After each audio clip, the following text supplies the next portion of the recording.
કલ્પેશભાઈ સુતરિયા। સમસ્યા છેલ્લા 2 થી 2.5 વર્ષ થયા છે। વીરવાથી ઢોલરા ગામને જોડતો આ રોડ છે, એમાં નાના મોટી 500-550 ઇન્ડસ્ટ્રી આવેલી છે અને કમસે કમ એક ઇન્ડસ્ટ્રીમાં 50 થી 60 માણસો કામ કરતા હોય છે। એટલે તો ટોટલ સરેરાશ આંકડો માણસોનો જોઈ લેવાનો આપણે કે કાયમીને માટે કેટલું પબ્લિકનું અવરજવર છે। તે કોઈ પબ્લિક ટાઈમસર પહોંચતું નથી અહીંયા પે, અને કોઈ પબ્લિકનું કે કોઈ ઇન્ડસ્ટ્રીયાલિટીનું ટાઈમસર કામ થતું નથી અહીંયા પે। પછી સ્કૂલ બસો પણ એટલી નીકળે છે।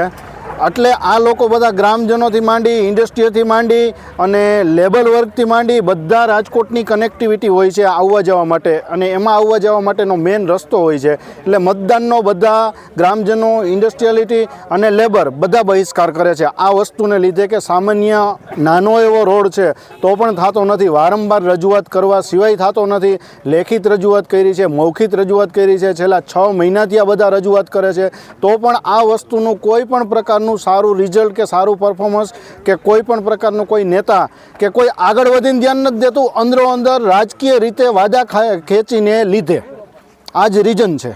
મતદાનનો ચોક્કસ બહિષ્કાર અત્યારે જ કરે છે કે આનો કોઈ નિર્ણય નહીં આવે તો આજુબાજુના 10 થી 15 ગામ છે, આટલું બધું ઇન્ડસ્ટ્રીયલ છે, આટલું બધું લેબર વર્ક છે, બધા મળીને મતદાનનો બહિષ્કાર કરે છે। કારણ કે બધાને કમરના દુખાવા થઈ જાય છે, હર કોઈ પાસે ગાડી હોતી નથી, 2 વ્હીલરથી આવે છે, હર કોઈ રિક્ષામાં આવે છે, બરાબર છે, તો બધાને તકલીફો પડે છે, બધાને કમરના દુખાવા થાય છે અને બધાને આ વસ્તુનો વિરોધ છે કે એક જ વસ્તુની માંગ છે કે અમારો રસ્તો કરી આપે બધા। મારું નામ દર્શન કુટ વીરવા, હું વીરવા ગામનો રહેવાસી છું।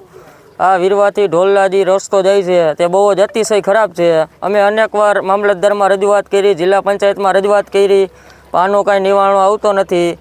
અને હમણાં છેલ્લા 2 મહિના પહેલાં વિકસિત ભારત સંકલ્પ યાત્રાનો રથ વીરવા ગામમાં લઈને આવ્યા હતા જિલ્લા પંચાયતના સભ્ય મુકેશભાઈ તોગડિયા। એટલે અમે એમને રજૂઆત કરી તો એમના થ્રુ અમને એવું કહેવામાં આવ્યું કે તમે ઇન્ડસ્ટ્રી ઝોનના લોકો કાંઈ બોલોમાં, તમારો અધિકાર નથી બોલવાનો। તો શું ઇન્ડસ્ટ્રી ઝોનના લોકો ટેક્સ નથી ભરતા, GST નથી ભરતા એ લોકો? તો એમના થ્રુ અમને એવું કહેવામાં આવ્યું કે તમે બોલોમાં કાંઈ તમારું કાંઈ નહીં થાય, તમારી અરજી નહીં લેવામાં આવે।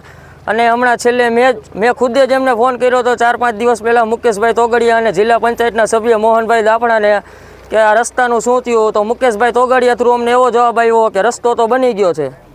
4-5 દિવસ પહેલાં જ મેં એમને ફોન કર્યો હતો અને અનેકવાર હું ભાનુબેન બાબરિયા 71 વિધાનસભાના ધારાસભ્યને રજૂઆત કરું છું, છતાં પણ આનો કાંઈ નિવારણો આવતો નથી। એ લોકો એમ જ કહે છે કે થઈ જશે।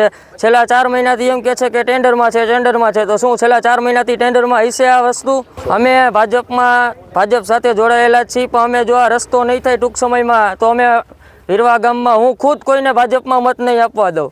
અમે બધા ચૂંટણીનો મતનો બહિષ્કાર કરશું। સાંજ સમાચાર ફેસબુક પેજને લાઇક કરો, વિડીયો શેર કરો અને વધુ વિગતવાર સમાચાર માટે sanssamachar.net વિઝિટ કરો।